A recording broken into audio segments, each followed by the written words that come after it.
Être sexuellement actif ou active fait partie de ces comportements naturels, favorables à la fois pour notre épanouissement personnel que pour nos sociétés qui existent grâce à notre capacité et à notre volonté de nous reproduire. Et pourtant, lorsque l'on parle des adolescents, c'est une toute autre histoire. Entre la crainte des maladies sexuellement transmissibles ou encore des grossesses précoces, l'on a tendance à privilégier le silence autour de la sexualité des plus jeunes. Alors justement, faut-il briser le tabou autour de ce sujet ? Comment protéger efficacement ces enfants face aux risques potentiels? Autant de questions auxquelles nous allons tenter de répondre dans un tout nouveau numéro des Femmes d'ici sur NCI. Surtout, ne bougez pas, ça commence maintenant.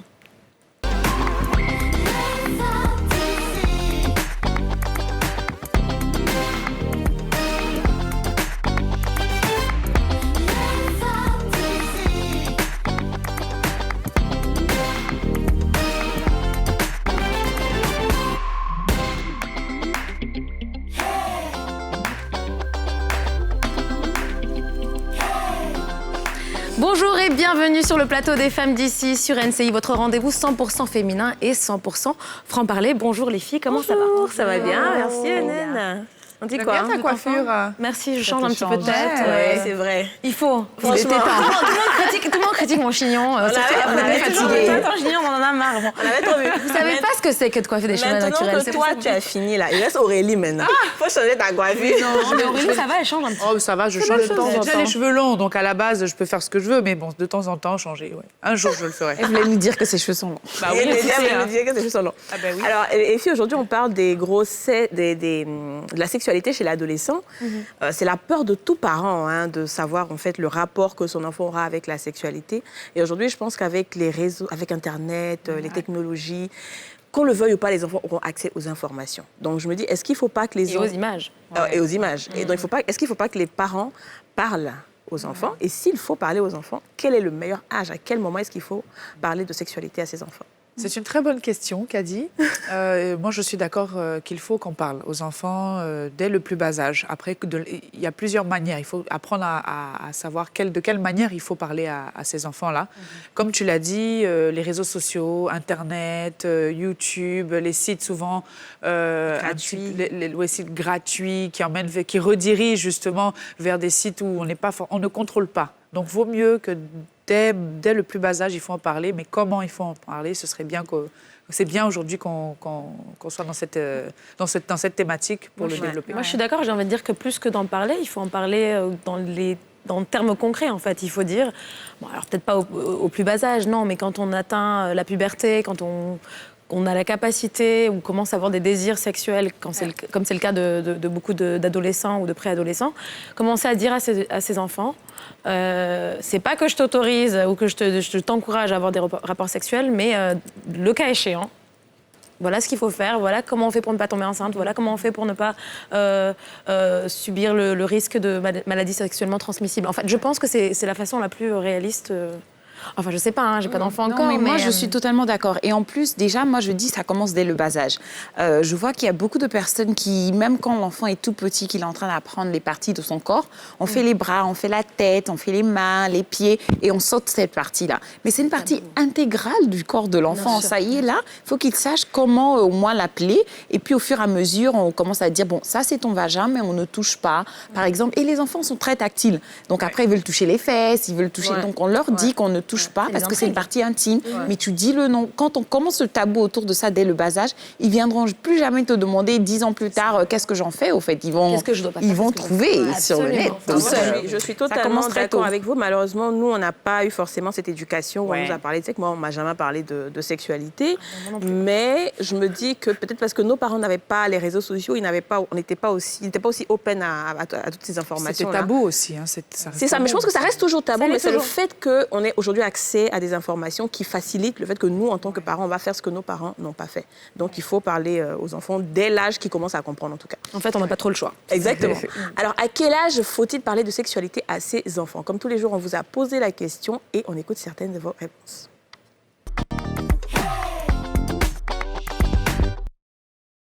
À partir de 10 ans déjà, il faut commencer à amener l'enfant à connaître ce que c'est que la sexualité.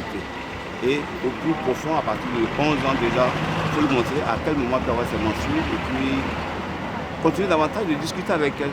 Voilà. Sinon, si c'est le plan sexuellement, comme on dit en Afrique, faire l'amour, là, c'est à partir de 14 ans, 15 ans, pour qu'elle puisse prendre ses précautions. Pour moi, ça va être de 18 ans ou 21 ans. Bon, peut-être l'enfant est mature, il peut comprendre beaucoup de choses. Voilà. C'est une question qui me fait rire. Parce que la sexualité, c'est plus pour les hommes mariés. Qui parle de sexualité parle d'hommes mariés. Mais comme aujourd'hui, on a transvasé les choses, on a décalé le côté religieux de telle sorte que le mal est appelé bien et le bien est appelé mal. Sinon, la sexualité doit concerner uniquement que les hommes mariés. Ça a toujours été ces valeurs qui ont été promues depuis des années-lumière. On ne peut pas parler de sexualité à un enfant. Il faut voir d'abord l'esprit de l'enfant. Voilà, sinon, l'idéal serait que déjà à partir de la puberté, dès l'âge de la puberté, l'enfant puisse échanger directement avec les parents. Il y a un échange franc, un échange vrai, pour que l'enfant puisse, si vous voulez, avoir une mise en garde pour pouvoir éviter beaucoup de choses. Je suis beaucoup plus d'accord avec le dernier. Il faut vraiment pouvoir parler de ça avec ses enfants parce que l'autre avant, là, franchement, on sait que c'est pour les mariés. L'idéal, c'est pour les mariés. C'est ce que les religieux disent et tout. Mais la réalité est là, les gens font, ils ne sont pas mariés. Donc, autant parler avec eux en même temps. Et puis moi, je ne suis pas sûre d'avoir bien compris l'homme marié. Est-ce que c'est l'homme qui fait seul Est-ce que c'est les hommes mariés seulement qui doivent avoir une vie sexuelle? Parce que si c'est le cas, c'est un peu étrange. Mais quoi qu'il en soit, oui, je pense qu'il faut être un peu réaliste par rapport au fait que... Oui, il y a des personnes qui sont non mariées qui ont des rapports sexuels. Et en plus, même, il y a moins de personnes qui se marient. Exactement. Donc, on ne peut pas conditionner le fait d'avoir des rapports sexuels à une relation, en fait. Et c'est ce que beaucoup de gens font. Il dit, on ne peut pas parler de sexe aujourd'hui, comme tu l'as dit, comme vous l'avez dit, qui ne sont pas mariés, qui vivent en concubinage et qui ont comme des adultes. Non, le gars, il faut comprendre, il est un peu... Il faut le comprendre. Écoutez les filles, on va tout de suite accueillir nos invités du jour pour en parler dans le détail. Il s'agit donc de Saint-Paul Diolo, qui est donc trésorier régional de la mission Famille. Nous avons également Chérif Mamadou, entrepreneur social. Thielou Tranan, activiste en santé sexuelle, et Sandrine Akafou, secrétaire générale adjointe chargée des travailleurs domestiques de Côte d'Ivoire. Comment allez-vous? Bonjour. Bonjour, mesdames. Bienvenue, vous allez bien? Merci, bien. D'accord. Merci d'être parmi nous. Alors, on va parler de sexualité chez les adolescents, s'il faut ou pas briser le tabou, toute la communication qu'il y a autour. Ouais. Donc, avant de mettre les pieds dans le plat, je propose qu'on regarde ensemble ce reportage de Karine Cassi sur la sexualité chez les adolescents et on revient juste après. La sexualité, une pratique des plus naturelles pour tout un chacun. Mais pratiquée de façon précoce, elle peut s'avérer risquée pour les adolescents. En Côte d'Ivoire, malgré un semblant de libéralisation des mœurs, parler sexualité avec son enfant reste tabou pour les parents. Une omerta qui peut parfois occasionner des dégâts irréparables, selon ce sexologue. Ces parents qui vont toujours parler de us et coutumes, alors qu'on leur parle davantage de communication sexuelle avec leurs enfants, eh bien, ce sont les parents, je dirais, centrés, qui ne veulent pas faire bouger les lignes. C'est quand même difficile. Et les conséquences seront toujours les mêmes. Grossesse non désirée, maladie, je dirais, arrêt brusque de la scolarité. Parce qu'une chose est non négligeable.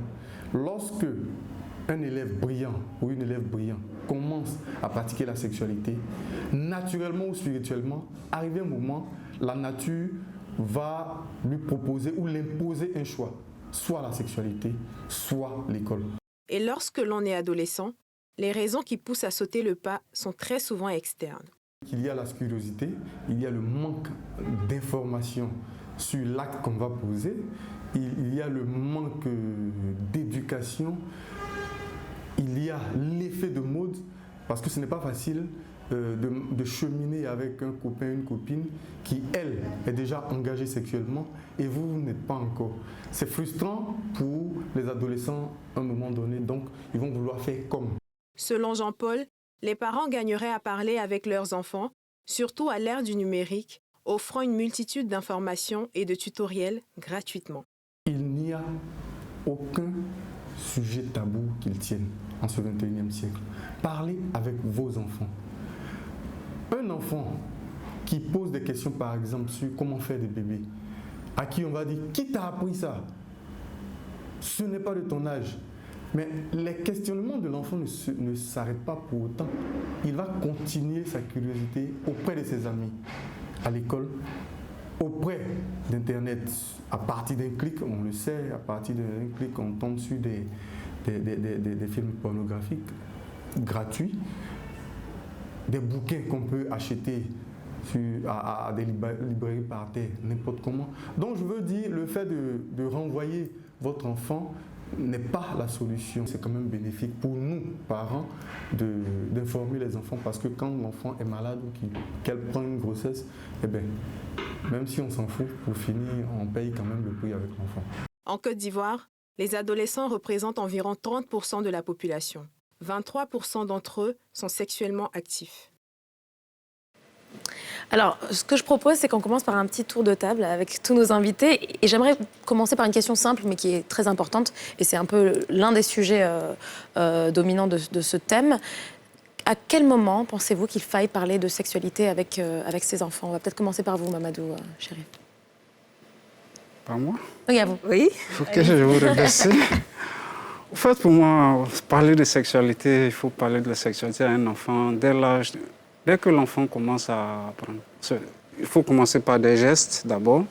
Et après, quand l'enfant commence à devenir un adolescent, essayer d'échanger avec lui jusqu'à l'âge de la majorité.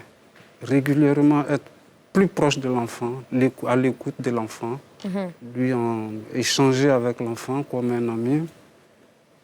C'est ce qui doit être la relation entre mère, père et enfant. Sandrine? Merci.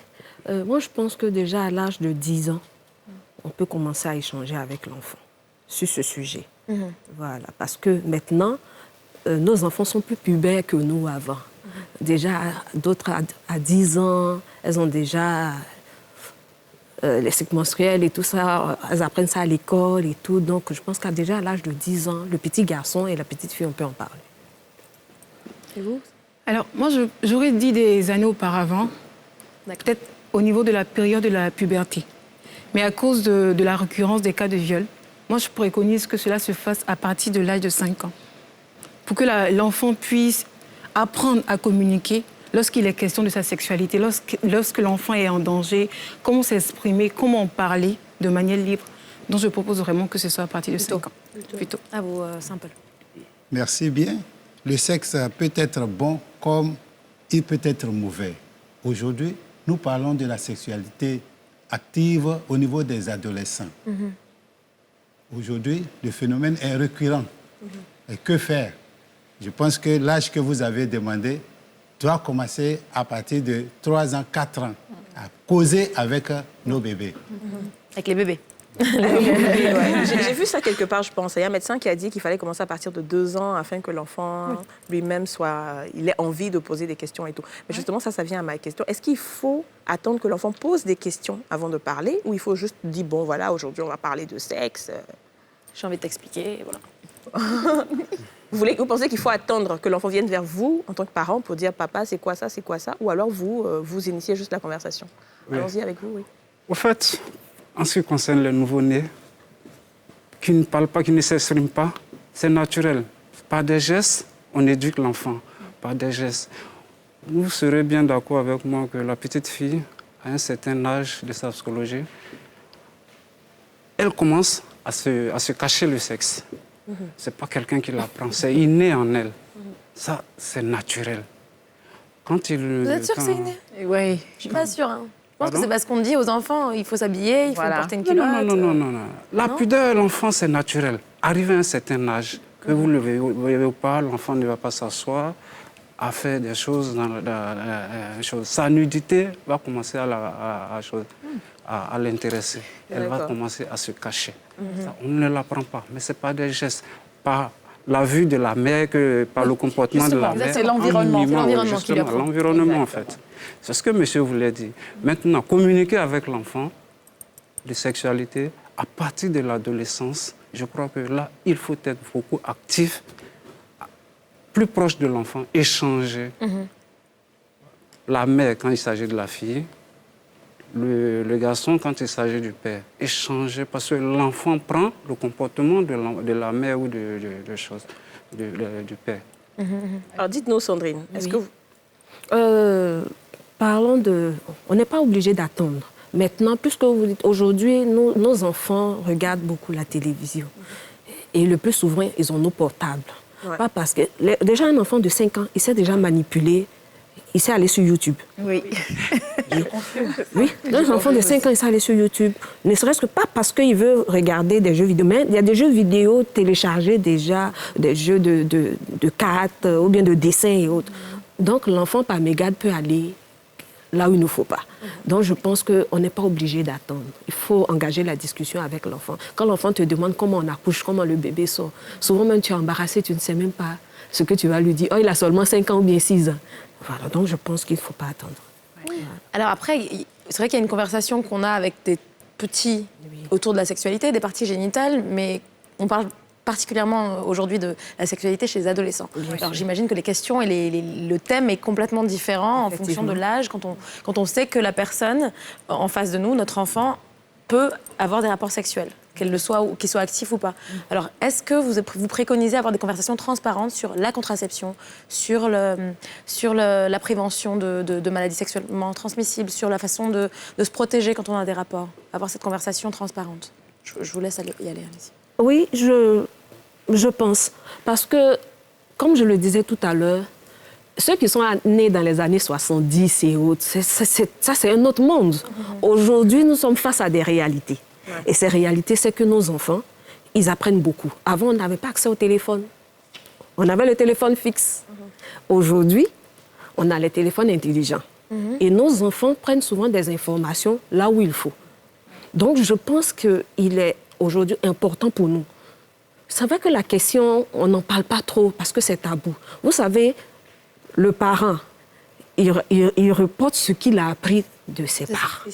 Et s'il n'a pas eu d'information de sa maman ou de son papa, lui, quand demain il devient père, il est difficile pour lui d'échanger parce qu'il n'a pas appris. C'est très bien que justement vous abordiez le sujet parce que ça venait à ma question suivante. Pour les parents justement qui ont du mal à communiquer avec les enfants, quelles sont les techniques que vous proposez à ces parents qui nous regardent aujourd'hui pour aborder ce sujet-là de manière fluide et transparente, de telle sorte à ce que l'enfant soit vraiment informé des questions de la sexualité? Je pense que nous avons aussi, n'oublions pas que nous avons aussi des parents analphabètes, n'est-ce pas? Voilà, je pense qu'il y a des centres d'écoute. Si le père a du mal, ou bien la mère a du mal à échanger parce qu'elle n'a pas assez d'informations sur ce sujet-là, elle peut accompagner son enfant. Dans des centres? Oui, dans des centres d'écoute et de conseil. Okay. Tout à l'heure, madame la journaliste a dit que est-ce qu'il faut attendre que les enfants viennent vers les parents ou bien c'était Kadi. Allez-y. Oui, allez-y. Est-ce que les enfants doivent venir vers les parents ou bien ce sont les parents qui doivent faire le premier pas? Je pense que dans une cellule familiale, le père ou la mère doit faire le constat. Quand il voit qu'il y a un comportement qui commence à venir au niveau de l'adolescent, alors le parent doit prendre sa responsabilité, essayer une communication bienveillante avec cet adolescent. C'est en cela que les choses peuvent rentrer en phase et puis donner une réponse aux besoins de l'enfant sur la sexualité active. Et quand vous parlez de parler avec les enfants, est-ce qu'il faut leur expliquer même le fondement, l'essence même de la sexualité? Parce qu'aujourd'hui, avec Internet et toutes les informations qui viennent à la face des enfants, on a vu des jeunes qui ont eu à violer des filles parce qu'ils pensaient que c'est ce que la fille veut, parce que c'est ce qu'il lui voit dans les films X. Il se dit que la fille, là, il faut la forcer. Donc, est-ce qu'il faut lui expliquer l'essence même du sexe? Pourquoi est-ce qu'on fait l'amour? Comment ça se passe? Qu'est-ce qui doit être fait, en fait? Bien sûr. Il faut lui expliquer ce que c'est le sexe. Parce que le sexe, c'est Dieu qui l'a créé. Il faut savoir l'utiliser dans un bon cadre. Maintenant, si l'adolescent n'est pas informé, il va le pratiquer comme il veut. C'est pourquoi les parents doivent intervenir, expliquer ce que c'est le sexe aux enfants. Pour ne pas qu'ils l'utilisent autrement. Lui dire que la sexualité doit se faire dans un cadre spécifique, dans le mariage. Wow. D'accord. Maintenant, c'est ça la vraie question. Et vous avez dit tout à l'heure, mais personne n'a répondu à ma question. Non, mais après, vous rentrez exactement dans le contexte sur lequel moi je veux en venir. Parce que la plupart de nos parents africains et vraiment je fais une grosse généralisation, ils disent que la sexualité est interdite aux adolescents. Donc on est tous d'accord, je pense, sur ce plateau-là qu'on doit en parler, mais après quand on parle de faire, tout le monde dit non. Et donc, il ne faut pas qu'on oublie qu'après la puberté, il y a cette énergie sexuelle-là qui se réveille. Surtout si vous êtes dans des lycées mixtes, vous avez des hommes autour de vous, les choses commencent à se faire.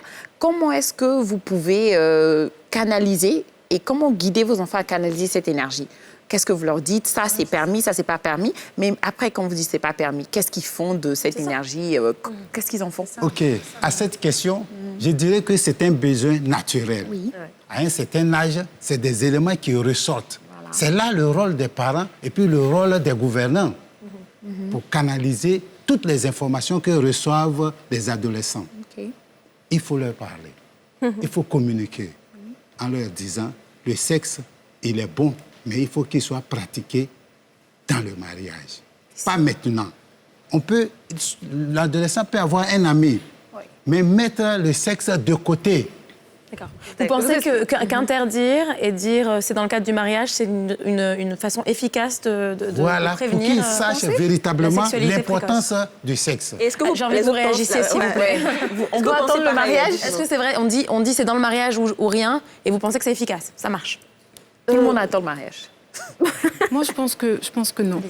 Parce que déjà, au niveau même du cocon familial, c'est pas forcément que le père et la mère se sont mariés avant d'avoir des rapports sexuels. Ouais. Donc déjà, c'est quelque chose qui quand même... C'est biaisé, en fait. Voilà, c'est quand même quelque chose qui est clair. Mais après, il y a l'influence de l'extérieur. Il y a les amis, par exemple, qui vont parler, qui vont te dire que moi, j'ai 14 ans, j'ai une petite amie, je suis vraiment heureux et ça se passe vraiment bien. Et là, tout de suite, lorsque les parents n'ont pas appris à l'enfant à communiquer, à ne pas être gêné, à en parler facilement, il y a tout de suite là cette gêne-là. Quand on a les informations dehors, comment venir parler aux parents? Et quand par la suite, les parents sentent qu'il y a un problème et qu'ils veulent en parler, il y a tout de suite les informations qu'on a reçues dehors et les informations qu'on a reçues des parents qu'on commence à comparer. Et tout de suite, on n'a pas le réflexe de choisir de faire les bons choix. Et on est exposé facilement. Mamadou Chérif, oui, vous voulez dire quelque chose? Concernant l'enfant veut apprendre.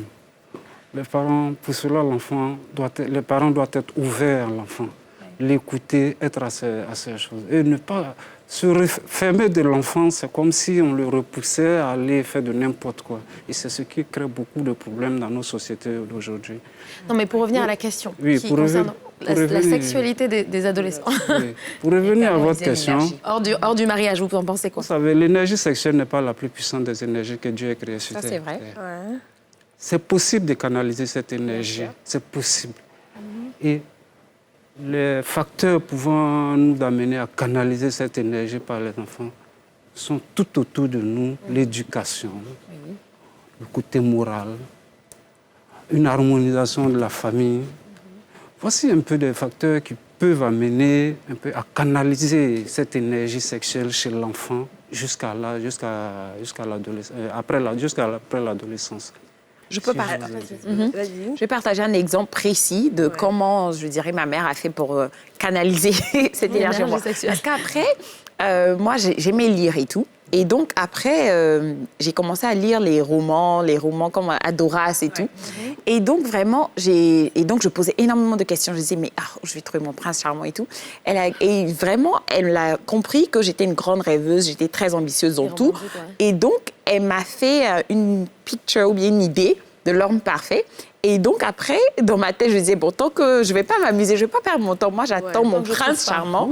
Et donc, il y a tout ce genre de... soit à travers les livres, à travers les bons films qui vont faire de telle sorte que tu ne vas pas, disons, perdre ton temps avec certaines personnes. Mais après, il faut que maintenant, l'enfant soit réceptif. Donc, il faut comprendre son enfant pour savoir qu'est-ce qui va marcher et qu'est-ce qui ne va pas marcher. C'est pour ça que je ne suis pas d'accord avec vous quand on dit non, attends le mariage. Parce que ça, c'est pas tout le temps. Ça marche pas avec tout le monde. La plupart du temps, d'autres, quand tu dis non, c'est ça, eux-mêmes, ils vont aller bon. Attends, je vais aller essayer. Déjà, la sexualité de l'adolescent est-elle forcément négative? Est-ce que ça peut pas se passer dans des bonnes conditions, protégé, bien? Non, c'est pas possible. Okay. Allez-y, Jolo. Okay. La sexualité, c'est vrai, au niveau de l'adolescence, est négative. Il faut le dire haut et fort. la source, parce que ça devient une source. Je vous interromps pas, mais quand vous dites l'adolescent pour vous, c'est jusqu'à quel âge, en fait, on va commencer à voir... Quand on parle d'adolescence, de 12 ans jusqu'à 17 ans, 18 ans. D'accord. Jusqu'à 18 ans, jusqu'à la majorité, on va dire. Jusqu'à l'âge de la majorité. C'est négatif. Parce que si les parents ne communiquent pas autour du sexe avec les adolescents, alors le sexe devient maintenant une source de culpabilité et d'angoisse. C'est parce que les enfants ne savent pas. Mais c'est plus tard, ils comprendront. Mais malheureusement, il y a certains parents qui n'ont pas vécu ceci, alors eux-mêmes, ils ne sont pas outillés pour aider les enfants à suivre la voie qu'il faut suivre. Aurélie, tu... J'écoute avec beaucoup d'attention ce que vous dites, et c'est vrai que de manière générale, pour faire une synthèse, comme tu le disais, Afou, je pense qu'il faut orienter l'enfant de telle sorte à ce qu'il soit mis dans des conditions. Quand un enfant regarde un film aujourd'hui, les télénovelas, on est d'accord que ça s'embrasse tout le temps. Donc les enfants, ils ont cette vision et ils estiment que c'est la réalité. Mais qu'est-ce qu'il faut faire? C'est comme on a dit, donner des conseils à l'enfant en lui disant « Ah, tu vois ce qu'ils font, c'est une astuce que je propose. Ah, tu vois ce qu'ils font c'est bien, mais tu vois, ils sont grands pour le faire. Donc s'il y a des gens qui viennent te dire ma fille, viens embrasser et tout, non, ne le fais pas parce que tu vois, elle a trouvé son prince charmant, comme tu dis, et fais-le. Mais malheureusement, il y a beaucoup d'enfants, que vous avez dit tout à l'heure quelque chose, il y a beaucoup d'enfants qui font croire qu'ils sont parfaits à la maison. Et qui derrière, les parents viennent apprendre qu'elle est enceinte à 15 ans. On ne sait jamais vraiment. Pourquoi? Parce que c'est le manque de communication. Et ce sont ces techniques qu'il faut apprendre aux parents pour les aider à... Écoutez, on va poursuivre la conversation et on le fera dans quelques instants. Ce sera juste après une courte page de pub. On se retrouve tout de suite, ne bougez pas.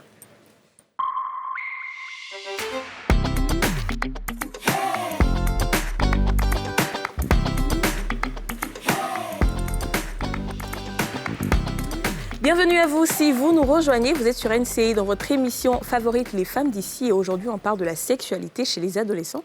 Nous sommes avec Monsieur Jolo Saint-Paul, trésorier régional de la Mission Famille, Chérif Mamadou, entrepreneur social, Akafou Sandrine, secrétaire générale adjoint chargé des travailleurs domestiques de Côte d'Ivoire, et Mademoiselle Thielou Tranan, entrepreneur activiste des droits de la santé sexuelle reproductive. Alors tout à l'heure, on a parlé de la communication entre parents et adolescents. Mais ce que j'ai envie de demander, c'est si on parle aux enfants, on leur parle, mais ils ne comprennent pas. C'est-à-dire que le gars, la go, là, tu sais que forcément, elle va aller faire l'amour, malgré ce que tu lui as dit. Est-ce que c'est pas mieux de lui dire, bon, alors, tu vas faire, donc protège-toi, voici les contraceptifs qu'il faut, voilà, où tu peux acheter et tout et tout. Moi, je pense que oui. Il est même impératif de leur en parler déjà, avant même qu'on commence à constater qu'ils ont commencé à... Voilà. Ça s'intéresse, ouais. Pourquoi? Parce que là, ils ont le choix. Ils ont le pire, lorsqu'on les informe, c'est d'avoir des rapports sexuels. Mais là, lorsqu'ils ont les informations, ils savent, par exemple, que lorsque j'ai envie de le faire, il y a telle chose, par exemple, que je peux vraiment utiliser pour réduire au maximum les conséquences. Donc, je pense que c'est à nous de leur offrir le choix, de parler avec eux, et surtout dans la manière... On connaît son enfant et on sent, par exemple, que l'enfant regarde plus la télévision, que l'enfant lit plus, que l'enfant parle plus peut-être à des médecins, à d'autres personnes. L'enfant ne se sent pas en confiance lorsqu'on va lui parler directement. C'est à nous de définir les canaux qu'on pourrait utiliser pour les informer plus facilement. Si je sens que mon enfant est plus ouvert à la lecture, je passe par la lecture. Si je sens que mon enfant, par exemple, communique facilement avec les personnes de l'extérieur, c'est à moi d'aller voir, par exemple, un gynécologue ou bien... un sexologue, par exemple, pour parler à mon enfant de sorte à ce qu'il puisse me relayer l'information, pour que je sache, quand l'enfant vient me voir, qu'est-ce que je dois lui dire, etc., pour que la communication soit facile. Chérie, vous en pensez quoi? Moi, je crois qu'il s'agit Vous êtes père, donc... Non, je ne sais pas pour ce qu'elle a dit. C'est vrai qu'il s'agit du niveau d'éducation de tout un enfant. Ne pensez pas que... Enseigner ces méthodes contraceptives à l'enfant, ce n'est pas donner carte blanche à l'enfant à la durée. Est-ce que l'enfant a cette conception que, je ne sais pas si ailleurs, les enfants d'ailleurs ont les mêmes éducations que nos enfants, est-ce que l'enfant aura cette bonne appréciation de la méthode contraceptive? En disant à l'enfant, je veux dire... Non, je veux juste comprendre. Vous pensez qu'en parlant des méthodes contraceptives, on donne carte blanche à l'enfant, c'est ça? Je crois. Comme si on l'encourageait. L'enfant africain, je crois, c'est lui donner carte blanche. Ça veut dire caresser la bête dans le sens du poil, en fait. D'accord. C'est une liberté. Pour lui, je crois. Les enfants et vous n'avez pas l'air d'accord Sandrine? Non, pas du tout. Oui. Pas du tout, parce que, comme je le disais tout à l'heure, aujourd'hui, on parle d'autorité, de gouvernants, et on parle de famille à la fois, en ce qui concerne l'éducation. Et il y a ce que les gouvernants font aujourd'hui. Avant, on parlait de foyers, de lycées, qui étaient très éloignés des parents. On parle d'écoles de proximité aujourd'hui, de sorte que les filles, les garçons ne soient pas très éloignés de leurs parents. Ça, c'est une solution. La seconde, c'est qu'il faut qu'on donne la possibilité à nos adolescents de pouvoir faire des choix en ce qui concerne la contraception. Pourquoi? Malgré tous les conseils que, en tant que parents, nous donnons à nos enfants, comme elle le disait tout à l'heure, vous êtes étonnés quand l'éducateur vous appelle pour vous dire que votre enfant est en train de faire des sauts sur le bus. Oui, c'est tout à fait. Parce qu'il est tellement droit à la maison, vous pouvez mettre la main au feu. Pour lui. Vous êtes étonné qu'on vient vous dire que votre fille, elle est enceinte. Bien sûr. Est-ce que c'est parce que vous estimez que vous êtes un mauvais parent? Vous avez très mal agi? Ou bien elle a eu des informations, l'effet qu'elle a eu au niveau des amis a eu un impact. C'est-à-dire, moi, j'ai un ami, toi, tu n'as pas d'amis, tu ne sais pas ce que c'est que faire l'amour et tout ça. Et tous les jours, on lui dit que c'est la seule vierge de la classe, par exemple. Est-ce que vous comprenez? On lui répète qu'elle ne va pas en boîte de nuit, elle ne sort pas, elle n'est pas chic, elle a toujours les cheveux coiffés, nattés, tressée, elle est trop correcte. Au fur et à mesure, cette adolescente-là est influencée parce qu'elle entend, parce qu'elle voit. Elle a envie de faire comme les autres. Et le petit garçon, le jeune, l'adolescent, lui, il vient, elle est très belle, elle est différente des autres filles de la classe. Lui, il commence à venir vers elle. Qu'est-ce qu'elle fait? Elle commence à sentir qu'elle l'aime. Vous lui donnez des conseils. Pendant ce temps, elle aime le petit garçon qui est au dehors. Quel que soit ce que tu vas faire la nuit quand elle dort, nous tous, on est passé par là. Elle l'aime. Et le jeune homme lui dit, si tu veux prouver ton amour, c'est que tu vas avec moi. Parce que c'est la seule façon pour les garçons de prouver que la fille l'aime. C'est ça. Alors, monsieur Diolo, Chérif Mamadou. Je comprends bien ce que madame dit. Mais il s'agit d'éradiquer un phénomène qui persiste dans la société. Éradiquer, c'est voilà. Se soustraire d'un problème, enlever un problème qui est dans la société, la sexualité, et l'accès à la sexualité des tout petits. Des adolescents. Des adolescents, je veux dire. En fait, il ne s'agit pas d'accompagner le problème, mais de chercher les moyens pour ne pas que ces adolescents-là puissent... Parce que la société d'aujourd'hui forme la société de demain. Hein. Parce que ces enfants peuvent former d'autres monstres demain. Monstre. Il s'agit de ça. C'est un terme très fort. Juste deux, trois chiffres pour peut-être mettre les choses en perspective. Il faut savoir que dans la sous-région, donc en Afrique de l'Ouest, le recours aux services de santé sexuelle reproductive est très faible. Et le taux de natalité chez les adolescentes est, lui, très élevé. Donc finalement, le fait de ne pas avoir recours à des contraceptifs quand on est adolescente, a tendance, on voit que dans les chiffres, ça cause beaucoup justement de grossesses indésirées. Donc finalement, est-ce que vous vous rendez compte qu'on ne règle pas le problème en disant il faut pas aller, il faut pas avoir de rapport sexuel? Et je peux pousser un peu plus loin. Il y a aussi les infections sexuellement transmissibles. Il y a le sida, il y a toutes ces maladies-là qui viennent, franchement, quand vous n'utilisez pas des protections, quand vous n'êtes pas informé. Et par exemple, si elle a 2, 3 ou bien s'il a plusieurs compagnes, on est en train de se passer des maladies. Donc, est-ce que c'est pas mieux d'être informé sur les risques, non seulement des grossesses, comme elle a dit, mais en plus des maladies sexuellement transmissibles? Oui. Allez-y. OK. Avant même les solutions que vous préconisez, comme les contraceptifs, les implants, tout ce que vous savez, est-ce que les parents eux-mêmes ils reconnaissent leurs responsabilités dans cette vie sexuelle des adolescents? Bien sûr. Est-ce que les parents reconnaissent leurs responsabilités? Elle est difficile à déterminer la les autorités reconnaissent leurs responsabilités? Est-ce que l'adolescent lui-même, il reconnaît sa responsabilité? Quelle responsabilité des parents, par exemple? Par exemple, dis-nous. Les parents eux-mêmes devaient avoir une complicité avec les adolescents. Ce n'est pas maintenant que vous allez recourir à ces choses. Au moment où l'enfant était encore bébé, où il tétait, il mordait par moments le sein de sa mère. Mais la mère devait intervenir là, mais elle ne l'a pas fait jusqu'à cet âge. Justement. Oui, vous riez. Qu'est-ce qu'elle devait faire? C'est pourquoi, justement, elle a dit tout à l'heure, on leur parle, mais elle ne veut pas comprendre, parce que le petit gars est dehors. Vous voyez que la base a été ratée. Non, mais monsieur, moi, je suis pas sûre. En fait, ce que vous dites, c'est-à-dire que si jamais on a tout bien fait, nos enfants n'auront pas de rapport sexuel. Non, non. Ah non, c'est pas possible. C'est ce que vous dites. Pourquoi j'ai dit non? Pourquoi j'ai dit non? Parce que je disais tout à l'heure qu'il fallait un dialogue franc, qu'il fallait une complicité. Le truc, c'est que je disais, Vous êtes en train de dire qu'on a tout fait, mais l'enfant reste récalcitrant. C'est ce que vous êtes en train de dire. En fait, le truc, c'est pas que l'enfant reste récalcitrant. C'est pas comme si c'est une rébellion. C'est pas comme s'il est fâché ou bien il veut faire quelque chose. Pas forcément. C'est juste que la nature a fait que la personne là, il est peut-être tombé amoureux d'une ou elle est peut-être tombée amoureuse d'une personne dehors et elle ne peut plus venir forcément parler à ses parents parce que quand il y a l'amour, quand l'adolescent tombe amoureux, et puis quand il est dans sa crise d'adolescence, il voit son papa ou sa maman comme le diable. Hein. Il n'a plus envie de parler à ses parents et tout le monde est passé par l'adolescence. Donc comment essayer de faire en sorte que cet enfant là, même s'il tombe dans ce que vous appelez, ce qui est mauvais là, il tombe dedans là, comment faire pour qu'il se relève et puis vienne à la maison sans un enfant, sans une grossesse, rien du tout, sans une maladie. OK.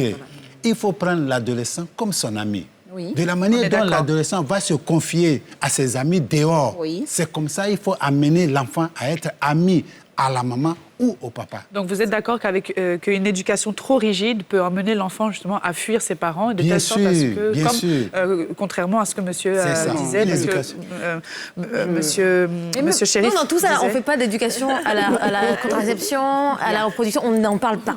On doit en parler. On va en parler. Oui. On va en parler à des moments bien précis. Pas maintenant. Maintenant, c'est de dialoguer avec l'enfant, lui montrer les dangers du sexe hors mariage. Oui. OK. Et donc, si ça marie à 30 ans... Et non pas les contraceptifs. Et donc, les contraceptifs dans le mariage, c'est ça? Non. Ah ben voilà. Parce que vous dites, nous sommes en train de parler des adolescents qui sont déjà actifs sexuellement. Oui. Mais comment faire pour les sortir de ce carcan? C'est de ça que nous parlons, non? Oui. Ou bien? Oui. Bon.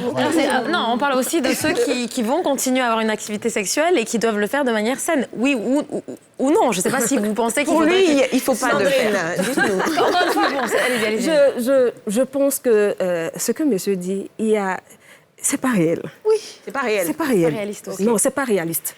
Parce que aujourd'hui, que vous le voulez ou non, on ne peut pas mettre des GPS derrière nos enfants. Aujourd'hui, les femmes sont actives. Oui. Avant nos mamans, restaient à la maison pour s'occuper des enfants. Le père allait chercher de quoi nourrir la famille. Aujourd'hui, les deux sortent le matin, tout le monde revient le soir. Ouais. Est-ce que vous comprenez? Vous donnez les informations correctes à vos enfants. Et la fille, elle vient vous dire, j'ai 18 ans, j'ai un petit ami, maman, qu'est-ce que je fais? J'ai envie de... Vous lui dites non. N'y va pas. Attends le mariage. Je suis tout à fait d'accord avec vous. Non, c'est pas de cette manière. Non, on est en train de... Pendant ce temps, vous savez que vous le voulez ou non, ça va se faire. Parce que vous ne pouvez pas veiller sur l'enfant 24 heures sur 24. Elle le fait. Et quand elle finit de le faire, elle est enceinte. Elle vient, elle est enceinte. Ou bien elle ne l'est pas du tout. Dans ce cas, qu'est-ce que vous faites? Vous lui présentez que c'est l'option du fait de se préserver. N'oublions pas que ce n'est pas seulement les grossesses indésirées. Il y a aussi les maladies, les infections sexuellement transmissibles qui peuvent être cause de stérilité à la longue. Exactement. Donc, il faut pouvoir donner les informations justes. Mais si je suis une mère ou bien un père analphabète, je n'ai pas la possibilité de donner toutes ces informations à mon enfant. Je me rends là où il faut, ou bien moi-même, je vais me faire former pour pouvoir donner des informations correctes. Vous savez, excusez-moi de vous couper, mais on parle souvent de l'éducation sexuelle qu'on donne aux filles. Mais est-ce qu'on se rend compte que les garçons aussi sont aussi impliqués? Est-ce qu'on donne assez d'informations à nos garçons pour savoir qu'il ne faut pas aller vers une fille à un certain âge? Tu es un garçon, tu dois aussi te préserver. C'est pas souvent on parle des filles, mais les garçons ne sont pas, ils sont pas négligés pour autant. Et puis encore une fois, la contraception, même pour les garçons. Même pour les garçons. Et la protection, pardon. Allez-y. De la manière dont tu as expliqué tout à l'heure, j'ai dit que c'est pas de cette manière. Il faut expliquer la chose. Il faut expliquer le sexe à l'adolescent. Oui. Est-ce que vous comprenez? Dites-lui que quand il n'est pas encore l'heure et que tu rentres dans ce pratique, voilà ce qui t'attend. Il faut que cela soit mis sur la table pour que l'enfant prenne conscience. De la maladie ou de la grossesse pour que l'enfant prenne conscience. Sinon, ce ne sont pas les contraceptifs qui vont lui faire prendre conscience. Au contraire, puisque les parents lui déjà proposent des méthodes, mais là, c'est Encore une fois, vous parlez de la prévention, mais une fois que le mal est fait, faut-il ou pas, à un moment donné, sensibiliser les jeunes sur la façon d'avoir des rapports sexuels? Expliquez un peu, le mal est fait. Si le mal est déjà fait, il a déjà consommé. Voilà. Et puis vous pensez qu'il faut le sortir, l'extrême de la sexualité? Il est déjà actif. Il doit comprendre, ou bien elle doit comprendre que son petit Nabi vit encore chez ses parents. Oui. Est-ce que si ce dernier est enceinte, vous pouvez, où vous allez vivre d'abord? Parce que lui-même, il n'a pas de ressources. C'est à cela, il faut communiquer avec l'enfant. OK. Et la solution, c'est de... Maintenant, la solution, c'est de l'amener à arrêter cette vie sexuelle. C'est possible. Non, je ne suis pas... Je comprends un peu ce qu'il veut dire. Je suis censée ne pas avoir de rapport jusqu'à 30 ans, c'est ça? Non, moi, je comprends je peux comprendre un petit peu ce qu'il dit, c'est que tu peux être tombé dedans, mais tu fais comprendre à ton enfant que ce que tu viens de faire, c'est normal à un certain âge. Mais à l'âge où tu es, c'est encore trop tôt. Oui, mais il parle de jusqu'au mariage. C'est-à-dire, il ne parle pas de jusqu'à ce que les adolescents soient responsables avant de pratiquer le sexe. C'est ce qu'on est en train de vous dire. Je comprends votre point de vue. Mais comme l'a dit Sandrine, on parle aussi de ce qui est réaliste. Et nous, quand même, ce qu'on aimerait quand même encourager aussi sur les femmes d'ici, c'est la sexualité protégée. À la fois au niveau des grossesses indésirées et aussi au niveau des maladies sexuellement transmissibles. Et c'est pour ça qu'on a aussi donc Cielou qui est là, qui peut nous parler plus dans le détail de la façon dont il faut, la sensibilisation des jeunes à la sexualité protégée. Et les techniques, justement. Et voilà, est-ce qu'il y a assez d'armes, est-ce qu'il y a assez d'informations qui sont transmises aux jeunes aujourd'hui, qui sont sexuellement actifs, pour justement qu'ils évitent que ce soit les grossesses ou les maladies. Bien sûr, il y en a. Et moi, j'aimerais revenir sur ce dont monsieur vient de parler. Monsieur Diolo. Monsieur Diolo. J'aimerais lui dire que ce n'est pas possible, de dire à un jeune de ne pas avoir de rapport sexuel jusqu'au mariage. Pourquoi? Parce que, on va prendre l'exemple du jardin d'Éden, par exemple, où Dieu dit à Adam et Ève de ne pas manger de ce fruit-là. Et il y a le serpent qui vient avec une autre information pour dire que si vous mangez ça, vous aurez la vie. Les parents vont te dire que oui, monsieur Diolo, par exemple, vous allez dire à votre enfant oui, de ne pas le faire, et que lorsque vous couchez avec un homme, lorsque vous avez des rapports sexuels, par exemple, il y a telle conséquence, il y a les grossesses, il y a la déscolarisation, etc. Oui, vous allez arrêter de lui donner, par exemple, l'argent de poche pour vous occuper, par exemple, de la fille qu'il a mis enceinte. Oui, ça, je comprends. Mais l'idéal ici, c'est de lui montrer également, de lui dire, c'est vrai, de ne pas le faire, de lui montrer toutes les conséquences, mais surtout de lui dire de mettre à sa disposition tout type de protection pour que l'enfant ait l'opportunité de choisir. Voilà, de choisir pour ne pas que demain, l'enfant puisse venir vous voir et vous dire que justement, comme vous lui avez demandé de ne pas avoir de rapports sexuels. Où est-ce qu'on peut trouver des contraceptifs ici en Côte d'Ivoire? On peut en trouver dans les... à l'hôpital? Oui, dans les pharmacies, dans les centres de santé. Et pour les adolescents et jeunes, dans les centres de santé, les services de santé adolescents et jeunes, les SSU. Les SSU. Voilà. Merci beaucoup à vous quatre d'avoir été avec nous. Malheureusement, nous sommes obligés de terminer avec vous. C'est vrai que les avis divergent. Je vois que chaque parent diverge. On va continuer à en parler. Chaque parent enseigne son enfant de façon différente. En tout cas, merci beaucoup. On a beaucoup appris. Quant à vous, mesdames et messieurs, vous ne partez pas. L'émission continue juste après une petite page de pub.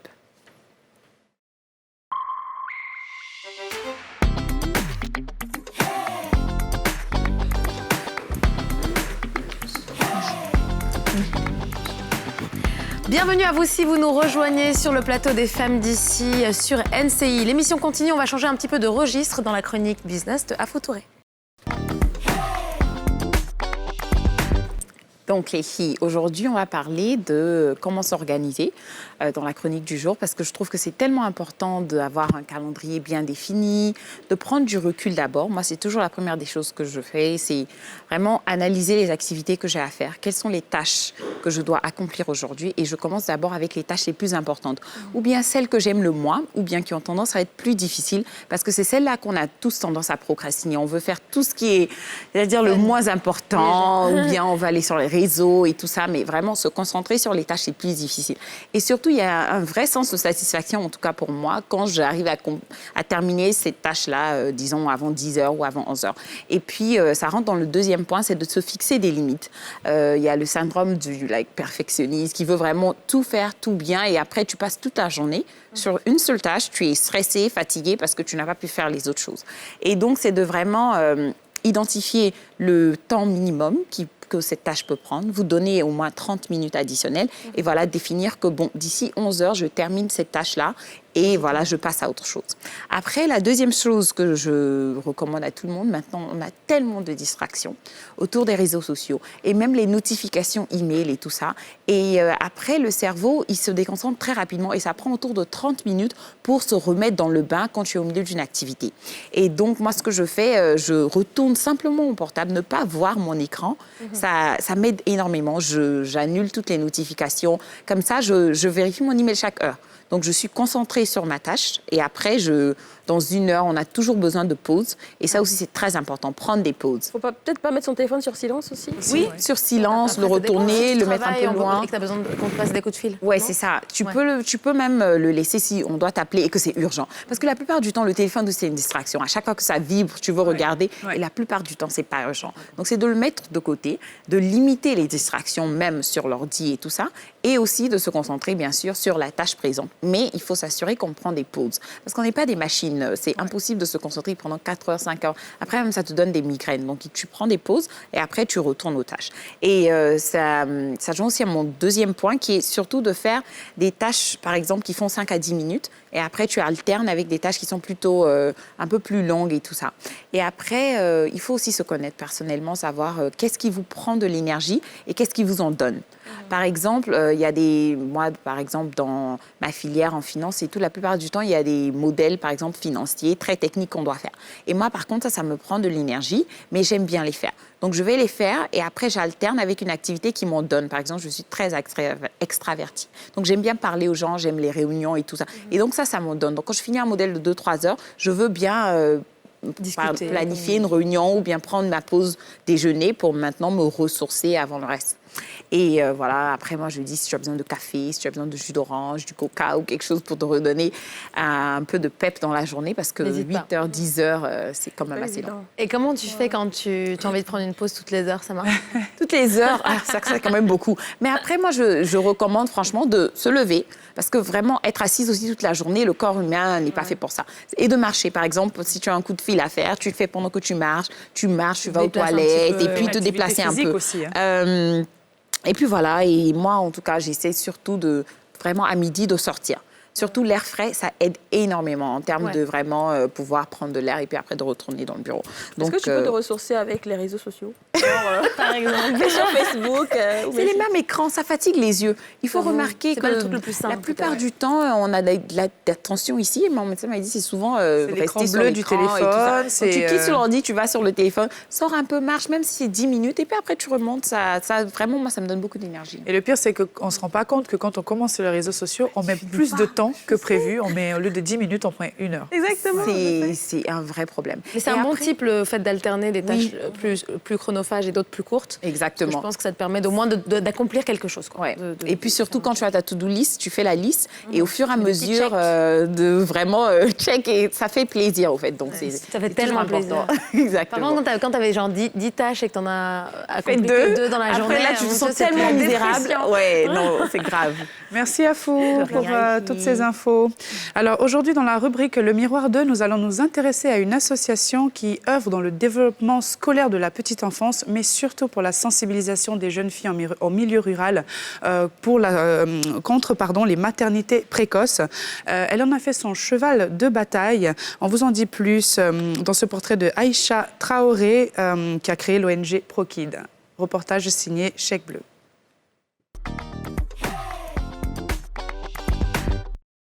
Il est 9h, autrement dit, l'heure du petit déjeuner. Il y a 3 ans de cela que Grace donne naissance à son fils Mohamed. Elle est alors âgée de 15 ans à peine. Une période difficile et inoubliable pour la jeune mère. C'est à 7 mois, 8 mois que mon ventre a commencé à sortir et puis tout le monde a su que non, dans le quartier que j'étais enceinte. Donc, on commençait à me pointer du doigt, me regarder. Au début, mon père était très dessus. C'est normal pour la réaction d'un parent à l'âge de 15 ans. C'est trop, qu'on appelle, c'est trop petit pour une fille. Il était fâché même. Mais après, au fil des temps, ça a commencé à passer un peu, à ce qu'il accepte ma grossesse. Lorsqu'elle tombe enceinte, Grace est en classe de 3e et est donc obligée d'interrompre ses études. Aujourd'hui, l'adolescente a pris conscience des nombreux risques auxquels elle s'exposait en contractant cette grossesse précoce. Avoir un enfant vite là, c'est bon mais c'est pas bon. Et il y a les risques, je dis toujours il y a les risques. À 15 ans déjà même là. Quand tu es dans l'hôpital, les femmes là, elles vont parler sur toi et moi, mais elles ont parlé sur moi. Le mari, ça par la grâce de Dieu. J'ai eu mon enfant. Pendant cette période, Grace et son père se rapprochent d'une association qui vient en aide aux mères adolescentes. Une rencontre décisive, estime Tabi. À moi, je peux dire qu'elle a apporté quelque chose, mais à ma fille, elle a apporté un plus. Parce que la mentalité de ma fille a beaucoup changé. Elle raisonne aujourd'hui. Elle raisonne, elle échange avec moi, alors que c'est ce qu'on ne faisait même pas. Et ça, c'est à travers Aïcha. Et je pense que ça lui a beaucoup apporté. Et nous-mêmes aussi à la maison ici. Aujourd'hui, il y a des situations, elle échange avec moi. On échange sur beaucoup de sujets, bon, ça va. Ce matin, Aïcha Traoré, présidente de l'association Pro Kids, rend visite à Grace et sa famille. Grace fait partie de ces filles que nous avons recensées dans les lycées et collèges d'Anyamon. Et on est allé d'abord vers les lycées et collèges réceptionner des listes des cas sociaux qui ont été enregistrés au sein de ces lycées-là. Et c'est comme ça qu'on est rentré en contact avec le père de Grace, premièrement. Et c'est vrai qu'il était très hésitant au début. Il était un peu sceptique parce qu'il pensait qu'on venait apporter notre grossesse à sa fille. Mais je pense qu'au fil du temps, tout au long du programme, il a pu découvrir le bien-être de ce programme-là pour sa fille. C'est en 2017 qu'Aïcha met en place cette ONG.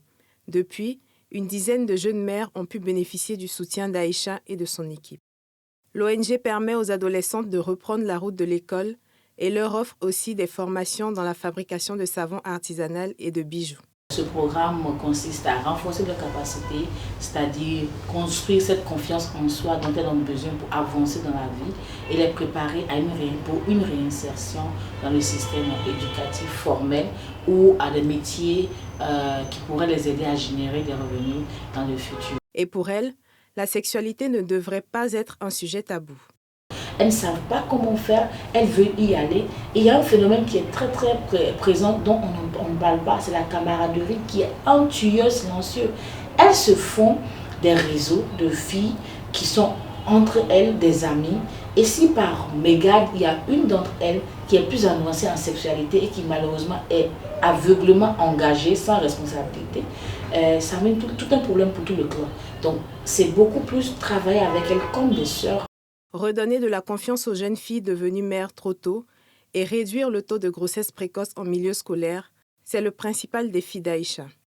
Un objectif pour lequel elle se bat au quotidien. Bonjour Aïcha, comment allez-vous? Bonjour Aïcha. Bonjour, je vais très bien. Merci de participer à l'émission et d'être parmi nous. Alors, on vous a entendu parler dans ce portrait de l'ONG Pro Kids et parler du programme donc, de fellowship Pro Girls.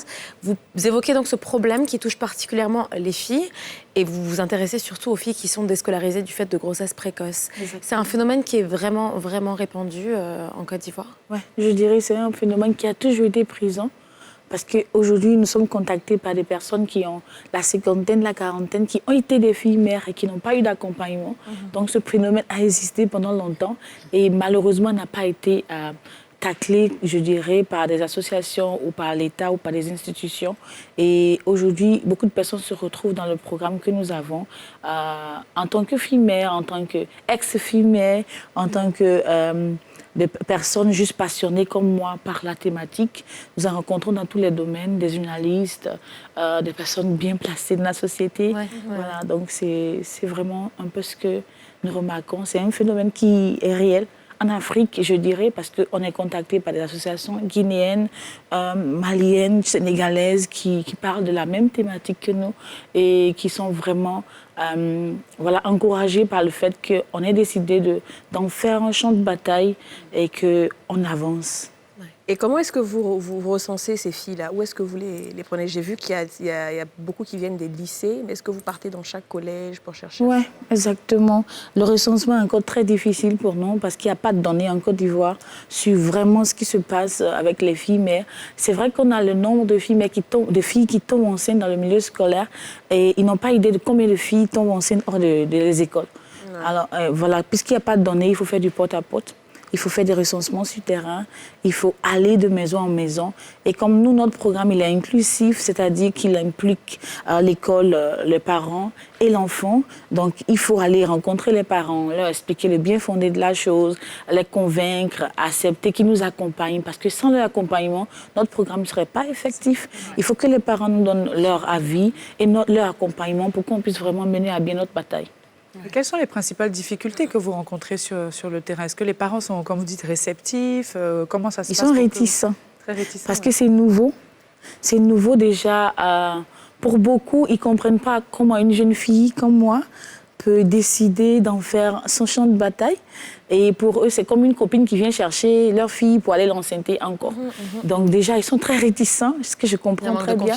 Mais je pense que petit à petit, quand on commence le travail et qu'ils voient le bien fondé de la chose, le changement au niveau de la manière de penser de la fille, la capacité de la fille de recommencer à rêver, je pense que beaucoup viennent vers nous, nous invitent même pour les dîners, pour qu'on puisse mieux échanger. Beaucoup même sont partants pour parler de ce qu'on fait autour d'eux, pour qu'on ait plus de moyens d'aider d'autres filles, beaucoup plus de filles un peu partout en Côte d'Ivoire. Okay. Après, moi, j'aimerais savoir, parce qu'après, quand on parle de grossesse en milieu scolaire, il y a un vrai stigma pour la jeune fille. Et après l'accouchement même, il y a tout ce processus-là de qui va garder l'enfant. Et donc, c'est pour ça qu'elle se retire du milieu scolaire. Donc, quand vous avez vos programmes et tout, comment est-ce que ça s'organise au niveau même de la jeune fille, mais de l'enfant? Si vous pouvez nous dire un peu un programme typique, il commence quand et il dure combien de temps? Et à la sortie, qu'est-ce que ces jeunes filles-là? Alors, ProGirls Fellowship, c'est déjà cette particularité de vivre avec les réalités des filles mères. Parce que nos filles mères sont enceintes avec des bébés ou avec des enfants qui ont plus d'1 an. Donc, nous prenons tout type de filles mères. Il faut juste avoir entre 14 et 25 ans pour participer et bénéficier de notre programme, qui est tout à fait gratuit. Alors, typiquement, quand on vient à 7h, 8h, c'est la mise en place. Normalement, de 8h à 10h, l'association elle-même s'entretient avec les filles sur des thématiques de prise de confiance en soi, avant même que les formateurs ne viennent, parce que nous avons des formateurs qui les forment en entrepreneuriat, leadership féminin, développement de la petite enfance et autres, qui ont 2 heures d'échange avec les filles, 2 à 3 heures d'échange avec les filles. Après, c'est une pause. Après vient le modèle, qui est normalement une personne qu'on admire, nous-mêmes déjà, qu'on voudrait que les filles voient comme un modèle. Parce que pour elles, c'est important que les gens se déplacent aujourd'hui. Pour elles, c'est important qu'on leur montre qu'elles ont encore de l'importance à nos yeux, à nous. Donc, ProKids, oui, elles ont de l'importance pour nous, mais pour les autres aussi, il faut qu'on leur montre que les filles sont là et elles ont besoin juste qu'on leur dise « vous pouvez y arriver ». Et vraiment, on invite des personnalités qui vraiment nous accompagnent. Ça, je dois dire chapeau à toutes ces personnes qui interviennent sur la plateforme de ProGirls Fellowship gratuitement. Aucun formateur n'est payé, aucun modèle ne reçoit 5 francs. C'est du bénévolat que tout le monde fait sur ce programme. Et vraiment, on a reçu cet accueil-là de ce programme. Et une fois que le modèle finit de s'entretenir avec elle, normalement, on a 1 heure d'intimité où on rentre dans leur vie privée, dans leur sexualité, dans leur vie quotidienne, dans leurs relations avec les enfants. Parce que pour nous, au-delà de ce programme, c'est des femmes que nous voulons au sortir du programme. Après 3 à 6 mois de formation, on voudrait des femmes adultes qui ont de bonnes relations avec les enfants et qui ne vont pas commettre les mêmes erreurs peut-être que leurs parents sur l'éducation de leurs enfants. Et elles viennent avec les enfants, elles viennent avec leur grossesse, elles viennent avec tout ce qu'elles ont. Et nous avons des bénévoles qui sont là pour prendre soin des enfants lors de la formation. Et à la fin, voilà, parmi nos images, je ne sais pas si vous avez vu les images de ProGirls Fellowship, il y a toujours un bébé quelque part là-bas. Une jeune fille, ils font partie de nous. Merci beaucoup à vous, Aïcha Traoré, d'avoir participé à cette émission. Malheureusement, on est prise par le temps. Elle peut donner au moins un numéro de téléphone, savoir s'il y a des gens qui veulent peut-être faire des dons. Oui. On reçoit tous les dons. Voilà, on reçoit tous les dons. L'association est à Yopougon. On reçoit tous les dons au 01 02 70 05 31 et directement, comme les gens aiment toujours dire directement ma ligne, c'est le 07 78 43 55 64. Et toute personne qui donne pour une fille mère, moi je dis c'est une génération, c'est un double impact. Tu impactes la jeune fille, tu impactes l'enfant et tu impactes aussi la famille parce qu'elles ont vraiment des effets qui sont ressentis par la famille quand il n'y a pas d'aide autour de l'éducation de l'enfant. Ça devient dur de se nourrir, ça devient dur d'avancer. Merci beaucoup, Aïcha Traoré. Je suis désolée de vous couper, mais malheureusement, on est vraiment prise par le temps. Merci à vous d'avoir participé à cette émission et merci à vous de nous suivre. Surtout, restez avec nous. On se retrouve juste après une courte page de pub pour la dernière partie de cette émission. À tout de suite.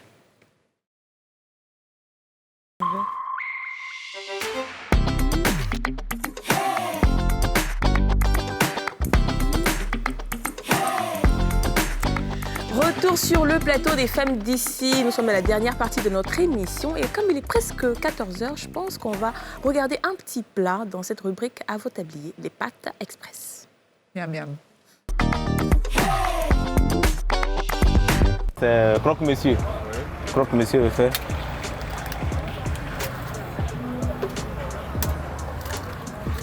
Je casse 2 œufs. Ok, maintenant je mets les condiments dedans maintenant. Je mets ail. Je mets piment, je mets tomate, puis je mets oignon maintenant. Je mets spaghetti maintenant. Je mets un brochet de viande dedans, steak, on appelle ça la steak.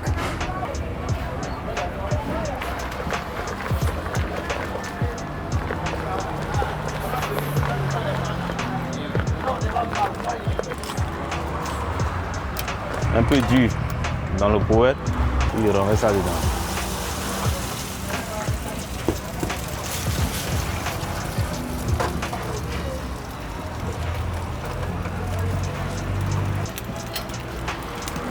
Bon, je ferme ça quelques minutes. On peut dire quelques minutes seulement. Ça n'a pas de...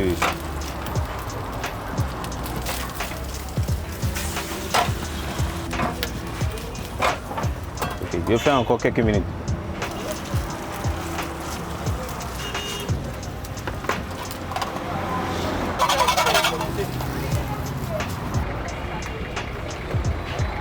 Ça, c'est croque-monsieur. 3 œufs avec un peu de spaghetti. Et puis, tomate, oignon, piment, ail, tout ça là, tu mélanges tout. Et puis, tu grilles ça comme pizza. Donc, ça devient croque-monsieur.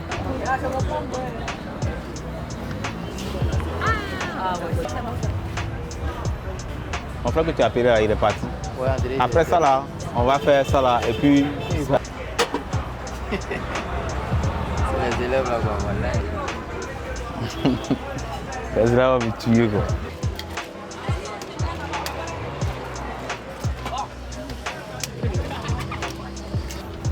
Je mets cube dedans.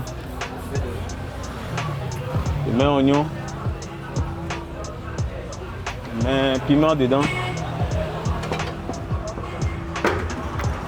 Je mets ail. Je mets un brochet de steak.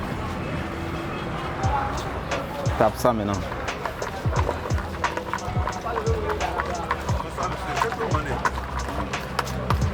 Il y a spaghetti, il y a brochette, il y a petit pois, il y a et croque-monsieur et puis croque-madame.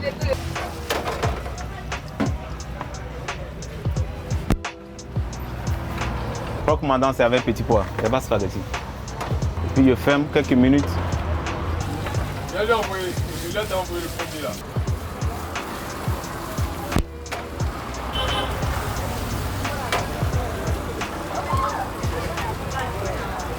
Bon, c'est prêt? Oui, c'est prêt déjà. Non, ça là, c'est 1 minute seulement. Ça là, j'ai fait ça avec 3 œufs, petit pois, et puis oignon, tomate. Même chose comme croque-monsieur, mais c'est petit pois là qui a la différence. Donc, en fait, c'est des croques, monsieur africain. Et madame. Et madame. C'est pas forcément des pâtes, parce que quand on a vu, on s'est dit, mais c'est des pâtes. Non, c'est des croque-monsieur et croque-madame africains. Voilà. Parce que normalement, les croque-monsieur, en général, c'est des sandwichs, jambon, fromage, machin. Bon, après, le gars, il a fait son invention, peut-être.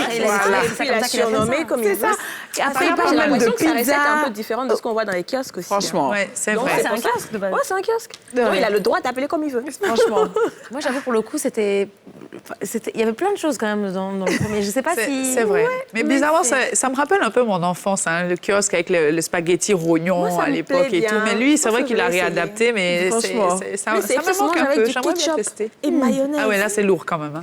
Ah, c'est sûr que c'est pas bon pour un Mais en régime. même temps, t'as vu, c'était des adolescents qui mangeaient ça. Ouais. Qui te mettent des, Ils sont en forme. Non, mais quand on est jeune, on mange un peu de tout. Mais moi, j'ai adoré. Quand il a fait sortir, et puis ça ressemble à une pizza, il dit, bon, c'est une pizza. Donc, c'est pour dire que croque-monsieur, madame, pizza. Il fait sa création, le nom qui lui vient en tête en ce moment. ça. Mais après, les noms, moi, j'ai l'impression qu'on prend beaucoup d'influence sur... Avant, on allait dire les pâtes et tout, mais tu vois, il dit pizza, croque-monsieur, croque-madame. C'est pour avoir un air choquant pour qui les gens payent 5 000 pour ça, en fait. C'est tout. Je pense que c'est 5 000. Oh, ça m'étonnerait. Je pense que c'est moins cher que ça. Je me dis, quand tu donnes un nom choquant à quelque chose, après, tu peux rajouter 1000 francs dessus, quoi. C'est toujours la businesswoman qui Moi, je parle. pencherais plus pour le croque-monsieur, là, parce que moi, j'aime les omelettes, donc je pense que ça sera encore plus bon que les petits pois. Œufs et pâtes en même temps. Quand Oui, même, c'est je bon. connais pas. C'est bon, ananas. Ouais, ça, c'est pas mal, par contre. J'ai déjà mangé ça. Spaghetti aux Peut-être c'est œufs, que jamais c'est essayé, très jamais bon, essayé. avec un peu de fromage. Faudrait que j'essaye. Et c'est dommage qu'on l'ait pas en place. Le steak. Bon, alors, les filles, c'est là, c'est ça. On termine l'émission sur cette belle note. On se retrouve demain. Même heure, même plateau.